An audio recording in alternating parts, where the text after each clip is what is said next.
Station, this is Houston. Are you ready for the event?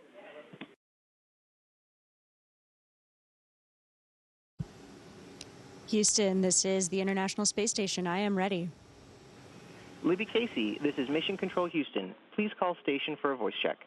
An assessment that is only focusing that discrete piece of knowledge acquisition, then we're going to get those kind of culture where students are schooling rather than learning at school. So I invite all of you to think about what kind of system and structure that we're building so that we can invite the proper behaviors from our future generation.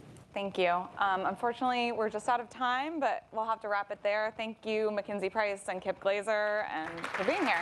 Thank you.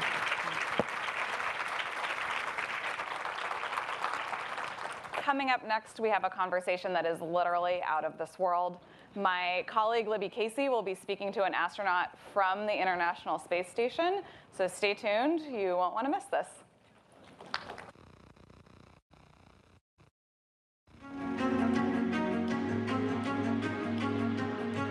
In many ways, I think trying to explore space generates solutions to problems that we didn't even know we had. My name is Zena Cardman, and I am the commander of NASA's SpaceX Crew 11 mission to the International Space Station. I wound up doing a lot of research in an oceanography and marine sciences department and studying in remote locations like Antarctica.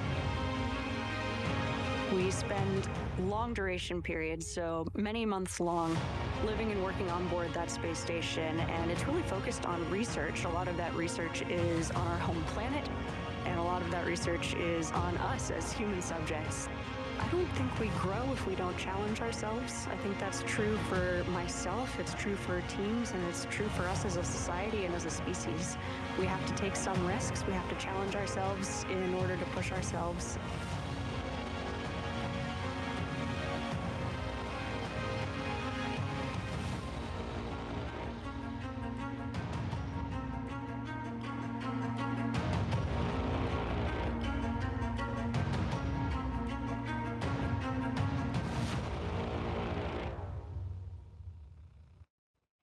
Hi, I'm Libby Casey, senior news anchor here at the Washington Post, and I am so excited for our next guest to join us. This is a first for me because our remote guest is joining us from the International Space Station.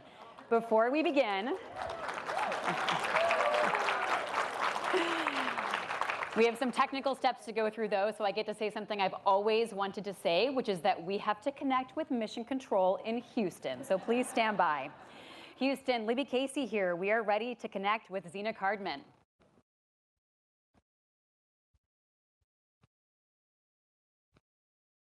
You know, guys, I didn't get to do my thing with Houston, but we've bypassed Houston and we've got Zena. Zena, hello. Libby Casey here from the Washington Post. Hi, Libby. Welcome aboard the International Space Station. It's great to be speaking with you.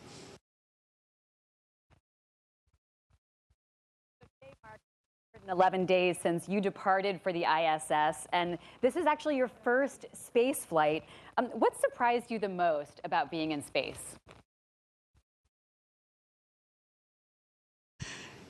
It's a funny answer, but I think one of the biggest surprises has been that it isn't surprising. I've felt so incredibly prepared for this, and that is largely thanks to an incredible team of people on the ground, crewmates, mentors, training teams, people who built the spacecraft that I'm working on. I felt really ready for this mission, and it's been just such a joy to get to carry it out. What made you realize that you wanted to become an astronaut? We saw in the intro video that you're a researcher. You have a long career working in places like the Canadian Arctic, Antarctica. What made you want to do this? I think that story is different for every astronaut. We all come from different backgrounds, but you're exactly right. For me, I came from a scientific background. I was studying microorganisms and how they affect the chemistry and geology of the environment around them on microscopic and global scales. And I loved that research, but as I grew in my career, I also grew to love the operational side of what I was doing. How do you take a team of people out into the field and and go collect samples, maybe when the experts are not actually in the field with you, and how do you do that together in a really challenging environment and then come back and call it mission success? And I really started to get interested in the NASA mission set when I was a student. I was actually a graduate student when I was selected to become an astronaut, and I feel very grateful that I get to apply those skills here with the NASA mission. You were selected from 18,000 applicants. What do you think set your application apart or made people believe that you could do this, that you had the skills it would take to do this? The longer I have been on the other side of that, the more I realize there's a lot of luck involved. I can't say exactly what it was for me, but I know for all of us who are currently in the NASA Astronaut Corps, we are all not only experts in the field that we came from, but we're expertly flexible. We can learn a lot of different things, and we love working in groups, working in teams. I feel really lucky that I had a lot of very diverse experiences when I was a student, and so I could not only do the research, but I'm happy to repair the toilet as well. And so much of what we do when we interview is talking about, how you're going to work together, because that's really what makes a mission, a long-duration mission like this one, really successful. The International Space Station is known for having this diverse international team. How do you build trust with your teammates?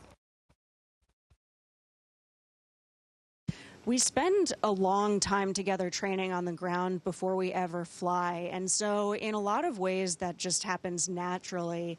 We spend months once we're assigned to a mission training in Houston at the Johnson Space Center, and also with our international partners across the world in Japan, in Germany, in Russia. We train in Hawthorne, California with SpaceX for those of us launching on a Dragon, Crew Dragon. And so as you get to work together, you really learn each other's strengths, and you learn how to give and receive feedback. You learn when you need to ask for help and when it's your turn to give help. And I think trust is the most important part of having a really good functioning team. That doesn't mean that you don't have conflict. It doesn't mean that things are easy all of the time, but you really have to lean on each other when you're doing something like this. Spaceflight is something that no individual can do on your own. You see all those flags behind Zena signifying all those countries to give us a sense of this international cooperation. Well, Zena is the commander of this specific mission to the ISS. So, Zena, I was fascinated to learn that a large part of this is studying the human body and how it adapts, what it takes to do deep space missions. What sorts of experiments are you all working on? And do you get to figure out the results? Like, are you just putting things in a test tube and putting them aside, or are you getting to learn something in real time? Yeah, it's a really interesting question. We do get to see results real time. Some of it is just because we're naturally interested, and so we love speaking with the teams at home. In many ways, this is really analogous to what I used to do in the field, where I was not so much collecting my own samples or doing my own research, but I was the eyes and ears and lab notebook for a remote team of experts. And I love getting to do that here on the International Space Station. So much of the research that we're doing is on the human body. That includes on my own body. I think it's really interesting that the effects we experience as astronauts being weightless in space are really similar to the stress responses and the human body's responses of immunocompromised populations or aging populations on Earth. And so in that way, the research that we're doing that will benefit astronauts as we go farther and farther afield, going back to the moon, but for long durations, eventually going on to Mars, will also, of course, inherently benefit the people of Earth. And I find that especially fulfilling. Let's talk about the training that you went through prior to launch. You know, there's so much physical training. We've seen videos of you, everything from, you know, getting ready for what it's like to be in a spacecraft that's launching to dealing with weightlessness. But you're also working on preparing yourself mentally and preparing yourself for this really long mission. We're talking about over 100 days so far. What are some of the important leadership lessons that you've learned as part of your training through NASA? Yeah, I think there are so many different styles of leadership. And first and foremost, you have to be a good teammate and a good follower. And I think naturally becoming a better leader follows from that. We need different styles of leadership at different times. Sometimes the situation is time critical and you have to be a very assertive decision maker. But most of the time we're in a much more collaborative setting. And so I think being really successful in a long duration mission like this is having mental resilience, knowing what is in your control, when to let go of things, and really having a lot of trust in your team. Sometimes that comes easily for me. Some days I really have to talk myself into it. I think my crew that's up here with me right now is really good about helping each other out in that way. We all have bad days, but we all are able to overcome that together and just really find joy in what we're doing and what we're doing together especially. There's so much attention and investment being made right now on space travel in particular, the potential for space tourism. Do you see this moment as the beginning of a new space age? Yeah, I do really, and it makes me very excited to see what's ahead. When I first became an astronaut, which was not that long ago, all things considered, there was not yet a commercial crew program. There was not an Artemis program. And just in the time that I have been an early career astronaut, we now have this new blossoming of space industry. There are now also multiple ways to become an astronaut. You don't need to be a government astronaut or a NASA astronaut, and I really am excited to see this frontier open for a lot more different, diverse types of people, and I can't wait to see where all of that diversity of experience and diversity of thought brings us in the future as we keep exploring. You mentioned the Artemis missions. You know, next year, the Artemis 2 crew will be flying around the moon, and this is considered to be a key moment for the future of space exploration. What do you hope that that crew is able to accomplish?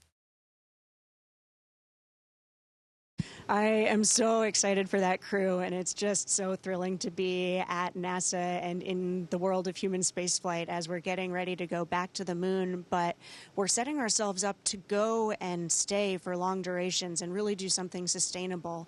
I'm also so excited that this time the Artemis program is going with international collaboration. That's been, to me, one of the most profound parts of the International Space Station and this incredible diplomatic collaborative benefit that something like this space station has. So I'm thrilled for the Artemis program from a scientific perspective, of course, coming from my scientific background, but it's really that collaboration and going farther together that makes me most excited. I might actually still be on the International Space Station when the Artemis 2 crew launches for their journey around the moon, and whether I'm up here or I'm back home watching, I can't wait to follow along. Let's talk about this moment in science. There have been a lot of cuts to government research, attacks on universities that do scientific research. What are your hopes for Americans, for all of us, seeing the value of the science that you're doing right now, the science you've done throughout your career, and connecting that with something as exciting as space travel, but maybe as simple as, you know, collecting samples in the icy Antarctica region? Yeah, I think there's something inherently inspiring about the research that we do, whether that's exploring our own home Earth or exploring space, which is also exploring our own home and our place in the universe. But I really hope that people realize, as a NASA astronaut, as someone working for the taxpayers, we have a really incredible return on the investment for something like NASA and the NASA mission. Just using Apollo as an example, I think setting a really bold goal like that, but having to do it fast and with not a large budget, really drives a lot of creativity, and we wind up with these innovations, things like the integrated circuit that the Apollo missions developed, that then lead to benefits like having a phone that I can hold in my hand that has more computing power than an entire spaceship.